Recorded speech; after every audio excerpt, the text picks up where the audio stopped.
Good morning everyone. Basa tayo natin KJV Bible Daily Reading Plan. Today is 4 January 2022, pan Day 64 natin. Numbers 23 to 25. Jake, basa. Tatlong chapter yan eh. Mahaba-haba, bilisan na. And Baalam said unto Balak, build me here 7 altars, and prepare me here 7 oxen and 7 rams. And Balak did as Balaam had spoken, and Balak and Balaam offered on every altar a bullock and a ram. And Balaam said unto Balak, stand by thy burnt offering, and I will go. Peradventure the Lord will come to meet me, and whatsoever he shall with me I will tell thee. And he went to an high place. And God met Balaam, and he said unto him, I have prepared 7 altars, and I have offered upon every altar a bullock and a ram. And the Lord put a word in Balaam's mouth, and said, return unto Balak, and thou shalt speak. And he returned unto him, and lo, he stood by his burnt sacrifice, he and all the prince of Moab. And he took up his parable, and said, Balak the king of Moab hath brought me from Aram out of the mountains of the east, saying, come, curse me, Jacob, and come, defy Israel. How shall I curse whom God hath not cursed? Or how shall I defy whom the Lord hath not defied? For from the top of the rocks I see him, and from the hills I behold him. Lo, the people shall dwell alone, and shall not be reckoned among the nations. Who can count the dust of Jacob, and the number of the fourth part of Israel? Let me die the death of the righteous, and let my last end be like this. And Balak said unto Balaam, What hast thou done unto me? I took thee to curse mine enemies, and behold, thou hast blessed them altogether.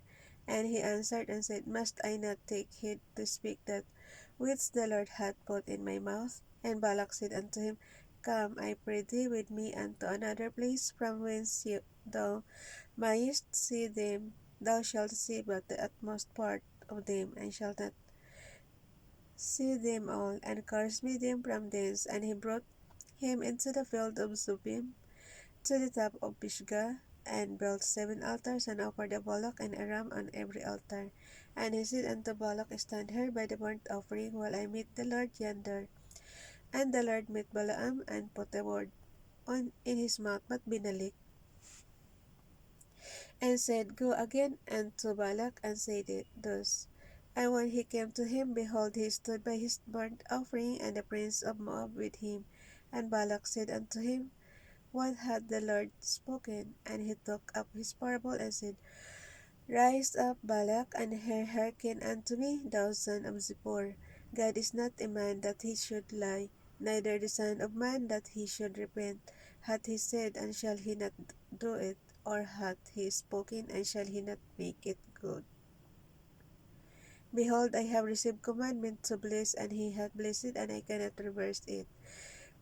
He hath not beheld iniquity in Jacob, neither hath he seen perverseness. In Israel the Lord is God is with him, and the shout of the king is among them. God brought them out of Egypt, he hath it were the string of an unicorn. Surely there is no enchantment against Jacob, neither is there any divination against Israel. According to this time it shall be said of Jacob and of Israel, what hath God wrought? Behold, the people shall rise up as a great lion, and lift up himself. Great lion talaga, oh. Verse 24, behold, the people shall rise up as a great lion, and lift up himself as a young lion. He shall not lie down until he eat of the prey, and drink the blood of the slain. And Balak said unto Balaam, neither curse them at all, nor bless them at all. But Balaam answered and said unto Balak, told not I thee, saying, all that the Lord speaketh that I must. Kopyahin natin yan. Inulit nga siya, oh. Copy verse. Nakalagay, but Balaam answered and said unto Balak, told not I thee, saying, all that the Lord speaketh that I must do? And Balak said unto Balaam, come, and I pray thee, I will bring thee unto another place, peradventure it will please God that thou mayest curse me them from thence. And Balak brought Balaam unto the top of the Peor, iba-ibang bundok pala, that looketh toward Jeshimon. And Balaam said unto Balak, build me here 7 altars, and prepare me here 7 bullocks and 7 rams. And Balak did as Balaam had said, and offered a bullock and a ram on every altar. Tingnan mo yan guys, ang dami nilang pang offering. Numbers chapter 24. And when Balaam saw that it pleased the Lord to bless Israel, he went not as at other times to seek for enchantments, but he set his face toward the wilderness. And Balaam lifted up his eyes, and he saw Israel abiding in his tents according to their tribes. And the Spirit of God came upon him.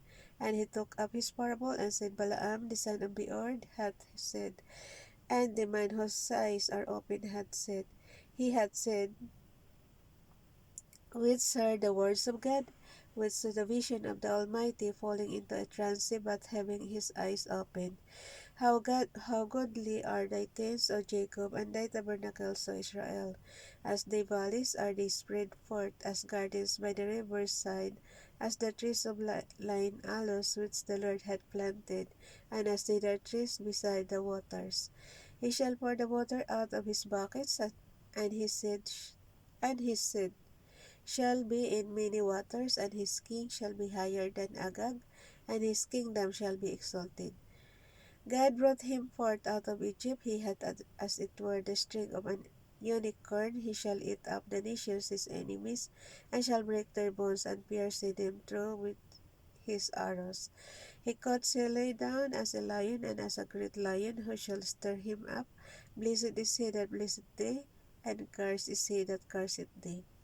And Balak's anger was kindled against Balaam, and he smote his hands together. And Balak said unto Balaam, I called thee to curse mine enemies, and behold, thou hast altogether blessed them these 3 times. Therefore now flee thou to thy place, I to promote thee unto great honor, but lo, the Lord hath kept thee back from honor. And Balaam said unto Balak, Speak I not also to thy messengers which thou sentest unto me, saying, If Balak would give me his house full of silver and gold, I cannot go beyond the commandment of the Lord, to do either good or bad of mine own mind.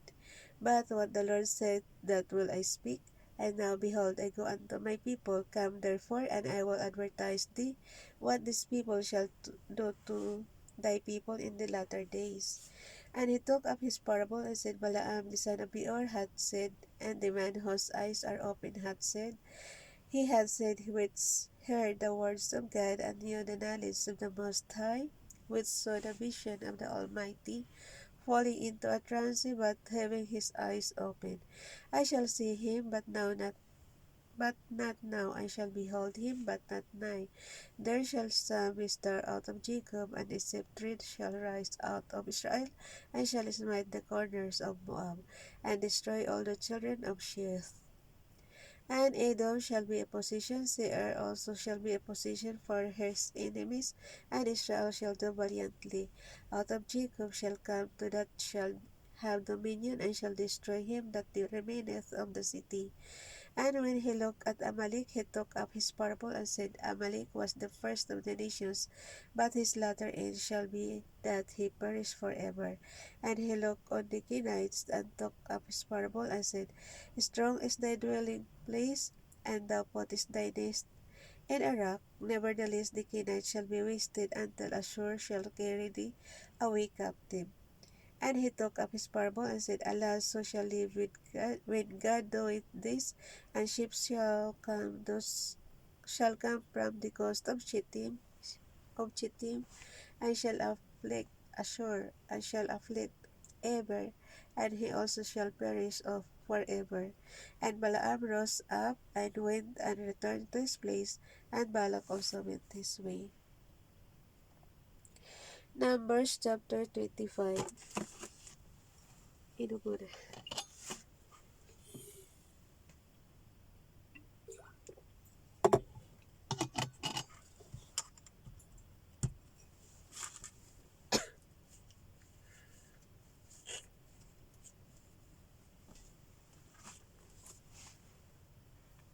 Numbers chapter 25.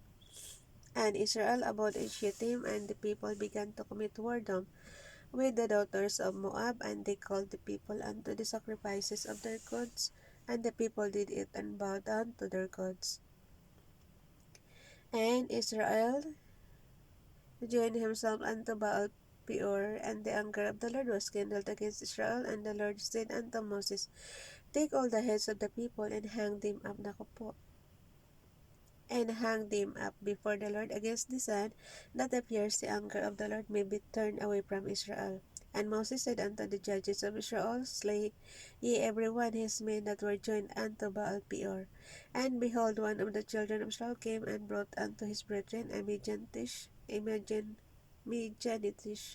woman in the sight of Moses and in the sight of all the congregation of the children of Israel, who were weeping before the door of the tabernacle of the congregation.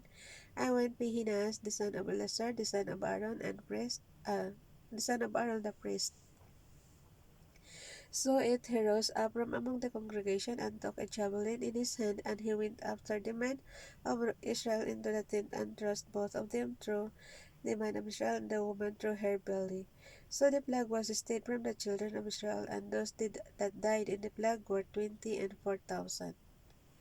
Tingnan mo lang guys, so, parusa, 24,000 mga namatay. And the Lord spake unto Moses, saying, Phinehas, the son of Eleazar, the son of Aaron the priest, had turned my wrath away from the children of Israel, while thou wast zealous for my sake among them, that I consumed not the children of Israel in my jealousy. Wherefore say, Behold, I give unto him my covenant of peace, and he shall have it.